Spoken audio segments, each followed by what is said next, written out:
Welcome to Civilian Jeeps. I'm Jake, and today we're going to be going over the top 5 concerns when you go to purchase a used Jeep. Anything from mild to wild, I'll be able to show you just what to look for. I've owned over 8 Jeeps in my short lifetime here and over 25 vehicles, so I know a few things to look out for that might save you money at the end of the day. So stay tuned, follow these from 1 to 5, and you can guarantee that you'll have a quality Jeep.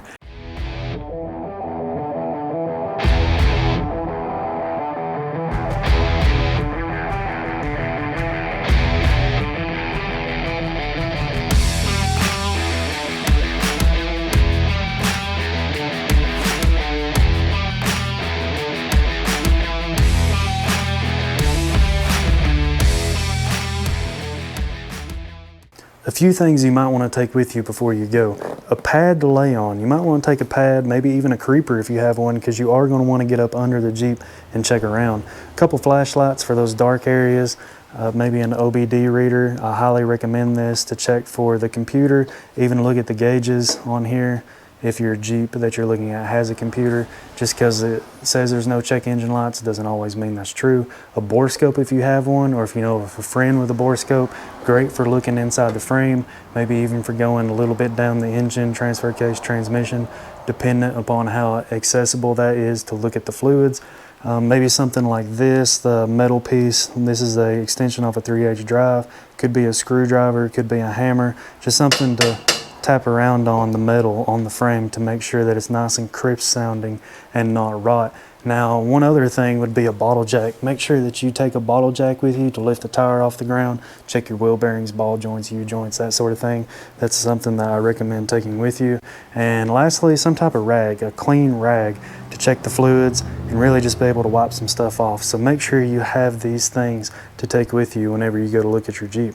So when you arrive and you go to look at the Jeep, you might see obvious rust, which is body rust, you know, on the fenders. One of the TJ spots is right here on the fender, and on the hinges, little surface rust areas. Don't be too alarmed by surface rust, but it can turn into much greater, especially if it's rotten from the inside out. So one of the big things that I recommend though is definitely taking a look at the frame. Go down here, take a look on a lot of the Jeeps, the back side of the frame, these buckets right there, the cool buckets, they'll rust out. The lower control arm mounts, make sure you stick your finger in here and really feel the inside of the frame. You do not want that to feel rough and like be chunks of stuff. That means it's rotten from the inside out. Now I do have condensation on my frame is what you're seeing. My garage just went from -1 all the way to 70 in just a few days. So take your piece of metal and really tap around on various parts of the frame. You want it to sound nice and crisp like that. You don't want it to sound like a dud, like me hitting that tire. That's what you don't want it to sound like. That's a little exaggerated, but you get the point. Nice, crisp metal sound is what you want. Don't be alarmed by surface rust either. If you look in here, there might be a little surface rust. That is no big deal. Surface rust can easily be sanded down and painted and fixed before it's too late. The big thing is just cancer. You don't want rot and cancer. Now look at your torque boxes up there and make sure that they look good. This surface rust right here,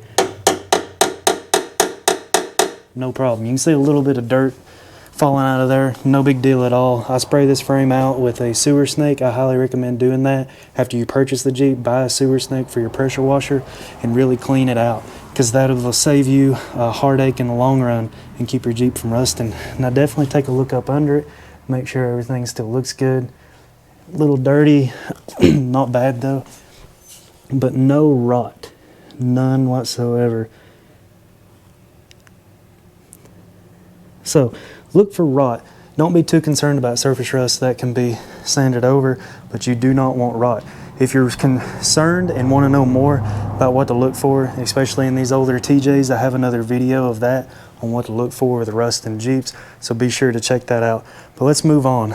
Now, one thing before we move on though, rust, especially in the frame, is not easy to be fixed. So make sure that you get a rust-free frame Jeep.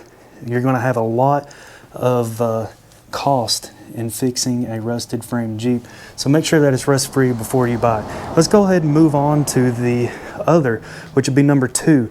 The number 2 is you want to examine the driveline and the condition of the driveline. Next, I recommend taking your bottle jack, jacking each of the tires up and checking your wheel bearings, your ball joints, and your U-joints. Now, one of the big things to do is once you get the tire off the ground, Go top to bottom, make sure that there's no play. Side to side, make sure there's no play within reason. The tire might try to turn a little on you, but you just don't want any play in that. You're really checking right here for your wheel bearing and U-joints and ball joints. So let's go ahead and look at some of this stuff though. Whenever you do that, go around here to the back side, and this is going to be your U-joint on your axle shaft. Feel around in there, make sure there's no slop or play, wiggle it a little bit. Take a examination of the ball joints. Now the ball joints on this are new, and they have been greased, so ball joints on this thing are in really good shape. Now if you want to, take another bottle jack, lift the front up. Now make sure it's scotched. Make sure it's in gear, parking brakes on when you're looking at the front, especially parking brake on, and then scotch the rear. Lift up, you can lift up both sides, and if you spin the tire, you want to listen for like a groan or a grumble or a whine or just pretty much a growl coming from the inside, which is on the hub area. That's what you don't want. That means your wheel bearing's going bad. Another joint to look for in the U-joint category, besides the axle shafts, is the drive shafts. Go up to your drive shaft, take a hand on it and wiggle it around. There shouldn't be any slop in your drive line. It should be nice and tight. So you want to have it nice and tight on the front and rear drive shaft. If there's slop in there, could be a pinion bearing, could be U-joint, could be something in your transfer case. So you just don't want any slop in your drive line, especially the drive shafts. So make sure you take a good handle on them and wiggle them around. While you're down at the tires, make sure that you run your hand across them. You don't want like uneven cupping or wedging. You want the smoothness. You want to have even tire wear. Uneven tire wear can really indicate some bad suspension components or possibly even a bent axle tube. So that transitions down into the axle itself. Look for symmetry. Look at your C-gussets, especially on these Dana 30s and 44s. They're not the strongest. You want the C-gussets to be nice and perpendicular. A big thing would be take it to an alignment shop if you have the possibility of taking it to alignment, or ask the person if they've had it aligned recently and look at the results. So basically, if you can, take a straight edge right there, and you don't want any gaps. You want that to fit perfectly on the axle tube. If you see a gap in there, the housing might be bent a little bit, but personally I would be more worried about these C-gussets. Also, look down here. Look and make sure none of your axle seals are leaking, because that can be something that would need to be fixed as well if your axle seal is leaking. Now take that flashlight, like I said at the beginning of the video, and hook it somewhere where it's really going to light up the engine bay. What you're going to be looking for is leaks and anything in the engine bay like grime, maybe a little bit of wear on your hoses. You don't want any cracks in your hoses that go to like HVAC lines, because they'll give you a fit a little later on. Now one thing that you want to check for though is oil levels. Make sure you check oil levels. Go down here, pull out your dipstick, bring it around. Let me show you. You want it to be nice and clear like that. You don't want it to look like chocolate milk. If it looks like a chocolate milk color, that means you got a head gasket issue going on. By the way, take a nice clean rag with you.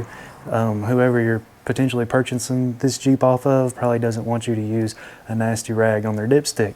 So go ahead and check oil levels, and as well as the oil level, looking at that. Now, if the potential seller has recently changed the oil, that might be a big red flag. That's something you don't want. I'd rather see a Jeep without the oil changed and that maybe has 3,000 miles on it than one that they claim just changed the oil. Now, take your radiator cap off, and you want to look at the level of the fluid. Make sure there's fluid in there. Make sure that the color of it, this one it's in there. You can see it's not that nice green color. This 05 TJ, I forget the name of the coolant. It's like a special type coolant. But let's go over here to the postal Jeep and I'll show you what I mean. Also check for corrosion. You don't want it to be a milkshake inside the radiator as well. If it's a milkshake inside the engine, that means coolant is getting into the engine oil, or engine oil is getting into the coolant. But you also want to look for corrosion. Look at that. You don't really want corrosion. That can be fixed through some fluid flushes. I have flushed this Jeep. It was quite nasty, but obviously that's not going to be the cleanest right there. But it's no big deal. I mean, corrosion, it is what it is. It doesn't affect the performance. So the big thing is you just don't want it to look like a chocolate milkshake in your coolant or the Jeep itself. Now, one thing too is your fuel line. If it's wrapped, that's a big plus, especially in these older Jeeps that have heat soak. Injectors, just make sure all your wiring looks good. Like, you don't want a hack job going on here. You want something that looks nice and clean, not a bunch of extra stuff added in for your accessories. If they have like an S-Pod type setup, that's going to help you a lot, because that means that they just tied that in and all the accessories are running to there. You do not want a bunch of accessories being tapped into your factory Jeep wiring. That just screams headache, especially if it's a non-professional type installation. Now you can see I put the big wire kit on this Jeep. This is the 2-gauge wire by Jeep Cables. I really like it. I'm not sponsored by them. I just thought I'd throw that out there. It really did smooth out some of the idling and overall just the charging performance of this Jeep. But take a look at the engine bay. I mean, if it's a clean engine and it's been well kept, there's a good chance that they've produced or done routine maintenance on the Jeep. So just do a once over in the engine bay, but don't forget to go up under it. Go up under it and look for oil leaks. Like, you don't want to see any oil leaks, especially in these 4.0s. Rear main seals will be leaking. This one is not, thank God. It was before. So the rear main seal's been fixed. Look at your transmission, they're prone to leak. This one's got a big skid plate, but I would show you the transfer case. Look at your transfer case as well. Now, your transfer case transmission is not going to have a dipstick.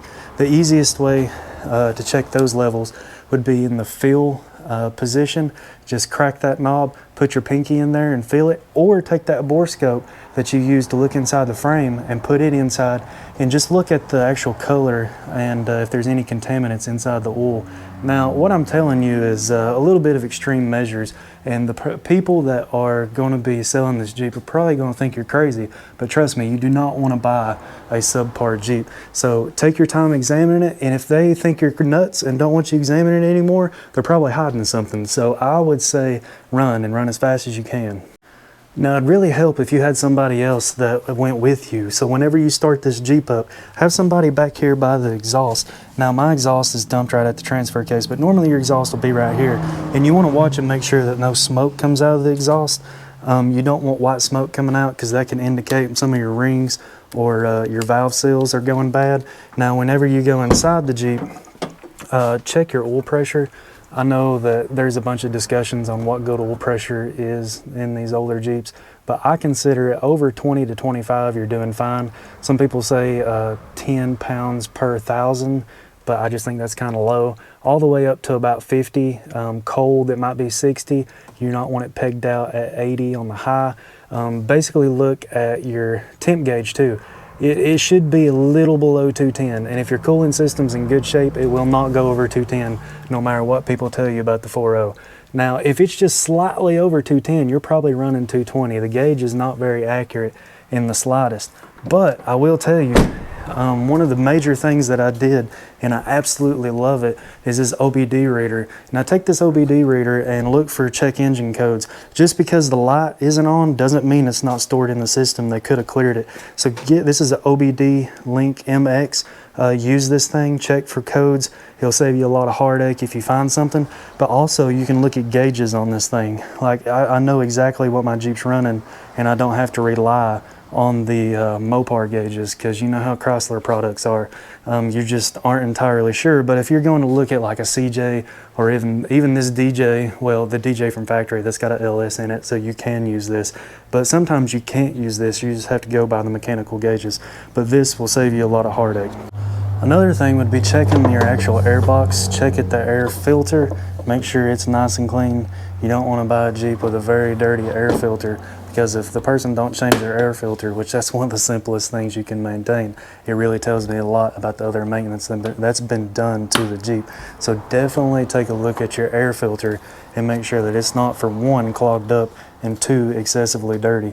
Something that's really easily looked over is your air filter.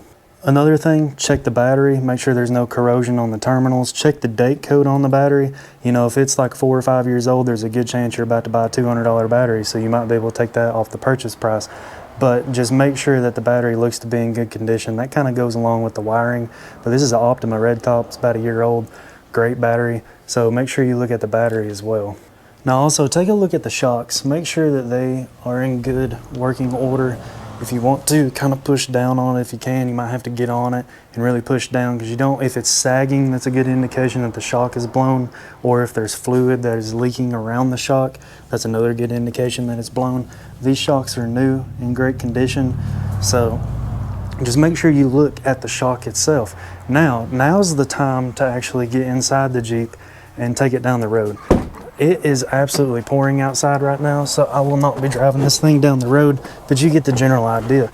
When you get inside the Jeep, turn it on, really start going through the gears. If it's an automatic, if it's like lunging on you, that means that it's having problems locking up. These computers are known to be bad, and automatics that have to get fixed by WranglerFix.com. But this is the dreaded NSG 370. Kind of a crappy transmission. I have a brand new one that's supposed to fix some of the issues. It's an okay transmission now, but just make sure that it goes through the gears smoothly. You don't want it locking up or grinding, or like say you got it reversing, it just pops out. That's another known issue of this. Now go on a nice gravel road. Don't do this on the road if you don't have to. Put it in full high, full low. Make sure that it goes in. If you're buying a Jeep with lockers, make sure that the lockers engage. You will feel the resistance in the steering wheel. So make sure all that's engaging, and just make sure that everything feels right. Don't turn the radio on. Turn the radio off. Who cares? If the radio don't work and you got a solid Jeep outside of that, that's the least of the worries. Turn the radio off. Do not have that on whenever you're test driving the Jeep. Turn your radio off. Listen for sounds, moans, groans, grinds, anything and everything, ticks. If you hear something that goes like tick, tick, tick, tick, tick, tick, tick, tick, tick, don't worry about that. That's probably just upper valve train noise. I wouldn't be too concerned. It's like a knock, knock, knock, knock, knock, knock, knock, knock. That's lower. That's something that I would be concerned about, definitely. That's in the lower end. It's going to cost you a lot of money. So make sure you just listen to whatever you're buying. And one last thing on the drivetrain that I'd like to mention that possibly could cost you thousands of dollars and you not even think about it. When you're going for the test drive, if the Jeep feels really underpowered or like it's falling on its face and it's got a lift kit and bigger tires on it, there's a good chance that this isn't geared. Now, if it's not your daily driver, you might be able to, manage that, but there's a good chance you'll want to re-gear it. Bam, $2,000 right out the door. This thing has 513s with the NSG 370, pulls 37s just fine, but no matter your tire size, if it's bigger than stock, there's a good chance you'll want to re-gear it. So make sure and ask the owner if it's been re-geared and was it professionally re-geared, because if it's not professionally re-geared, there's a chance you might have to do it over again, because gearing is not easy by no means. So make sure that the gears are adequate for the bigger tires that are going to be on whatever Jeep you're looking at. And if it's not, you might want to factor that into the purchase price, because that's going to be a major factor on these Jeeps and the comfortability of driving the Jeep. Now, number 3 would be the interior. I know I spent quite a while on the drivetrain, but honestly, it's one of those things that's pretty important. So the interior, not as important, but it's still some things you need to look at. Now, if it has carpet, look for stains on the carpet. It might be a telltale sign. It might show that it's leaking. Pull the carpet back and look at your floor pans. This isn't easily pulled back because I've got the bed rug stuff in it, but you can still see right there that just pull it all the way back. Take your floor mat out, pull the carpet back, take that piece of metal, really poke around on it, make sure that there's no rot in the floors, because that would indicate new floor pans. Look up at the soft top, or if you have a hard top, it'd be your headliner. Make sure there's no stains, make sure that it's not leaking. That's another thing these older Jeeps would like to leak, and the soft top can be an indication if it's leaking. If you go to look at it and if it's not raining currently, you'll see stains in the actual top itself. So another telltale indicator on how something was treated is look at the knobs. Are the knobs really worn down? Are they pretty pristine looking? Do they look straight out of the factory, or do they, the stickers peeling off of them across their products? They're not the best with their knobs and their stickers. They're not as bad as GM though. So basically look at that. When you have the Jeep on, make sure that the AC and the heat both work. If the heat comes on, it smells like maple syrup, there's a good chance that your heater core is going out or that it has a leak. So you don't want that either. Make sure, another issue with these Jeeps, that all speeds of the blower motor work. That's another one. Make sure that your blower motor is in proper working condition and that your compressor is kicking on for the air conditioner. One thing that I'm kind of weird on is the condition of the glass. Now I've replaced this glass because the glass that I had in it before, a lot of swirl marks. What causes that is you'll be able to indicate if the Jeep has been off-road, because if a lot of mud, dirt, grime is on here and they roll the window down multiple times, you're going to have swirl marks all in your glass. So really get up under here to look at it and make sure there's no glass marks or no swirl marks in the glass. I can't stand that. That's one of the things that drives me nuts. Another thing, look at the condition of the upholstery. A lot of times on these bigger lifted Jeeps, the bolsters in the seat will be broken down. Just like right here, you see that this has been stitched back up.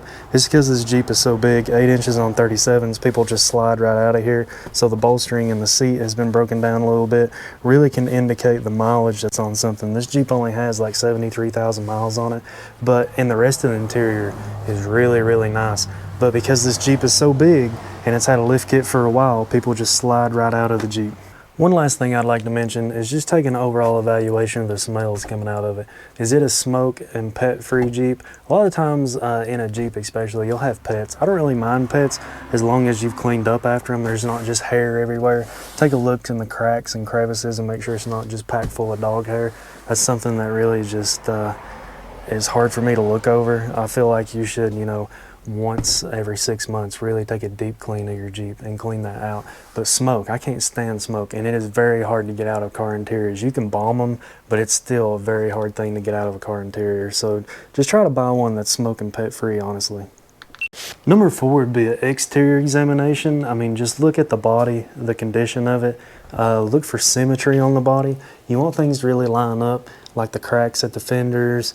Look at your overall cowl. Now up here, you can see I have a spot on the hood. I don't know how well that picks up. That's really the only defect in the body besides just little dents and dings here. I have a little dent, nothing bad, just a little ding on the door. I mean, overall this LJ is in great shape, but really look for symmetry as well as rust, like I stated in number 1. Another part of the Jeep that will really rust out is right down in here. Right down in there could start rusting. So that's another thing that'll cost you a lot of money to get fixed. So look for rust. Really watch that video that I have that talks about rust in Jeeps if you're unsure of the spots to look for. Now another thing, I have a little dent or ding right there. Like I said, not that big of a deal. I'd much rather have a few dents and dings than have something that's rusted out. Another thing that you want to look for is rock rash. That can indicate how hard this thing's been wheeled. One place to really look for rock rash is in the rings of the bead lock, and you can see there's a little bit on here, nothing bad. This Jeep does get wheeled a little bit. You can see the condensation on the pans again, but look at the skid plates. See if there's any rock rash on them. Look at the lower control arms, see if they're beat up. Look for stuff that might be bent, and that can indicate how this Jeep has been treated. They might have to trim for the tires to fit bigger tires. Now this is a big lift on this LJ, so it fits the 37s just fine. It would probably fit bigger than 37s, but that's as big as I'm going. So a lot of times, especially Jeepers, will trim the body, or they'll just have aftermarket flares. I'm not a big aftermarket flare kind of guy. I'd much rather just keep the factory look, but to each their own.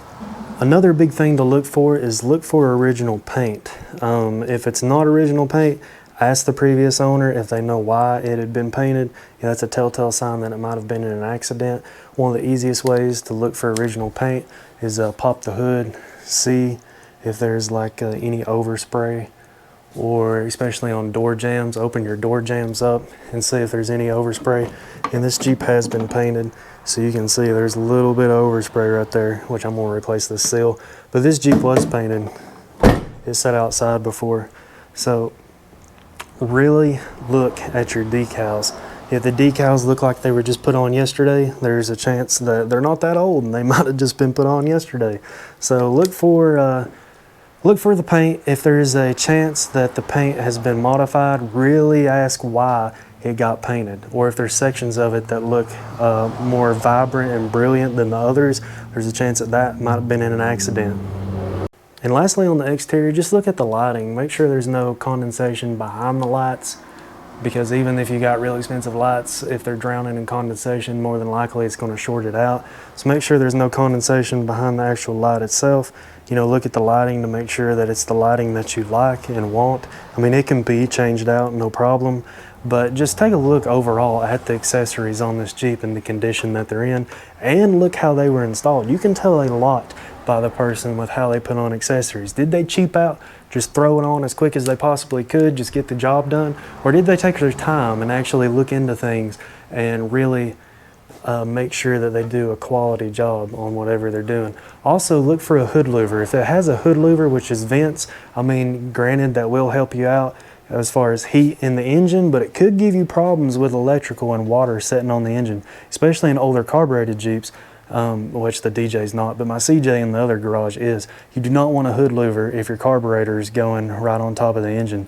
There's a good chance you might hydrolock your engine if it sets outside. So look at these type things, look at the accessories, what's been done. Look down here, do they have a huge steering stabilizer? A steering stabilizer, I mean, it can be a fine thing, but if you have an enormous or a dual setup, that means they might be fighting death wobble. Now, one more thing with the drivetrain, death wobble, I completely forgot. Basically, it's like you're going down the road 30, 35, and all of a sudden you're gonna end up in a ditch because your steering wheel is shaking so much. On the test drive, check for death wobble and bump steer. Bump steer is when you hit a bump and the steering wheel wants to go left or right, it jerks you around.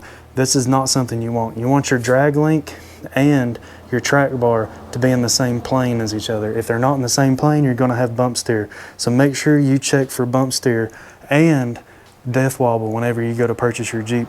Really take a look at the condition of the bushings. The condition of the bushings is gonna take precedence for death wobble. So the bushings, take a look at your tie rod ends, take a look at your ball joints. All that's going to help you in determining whether the Jeep's going to have death wobble or not.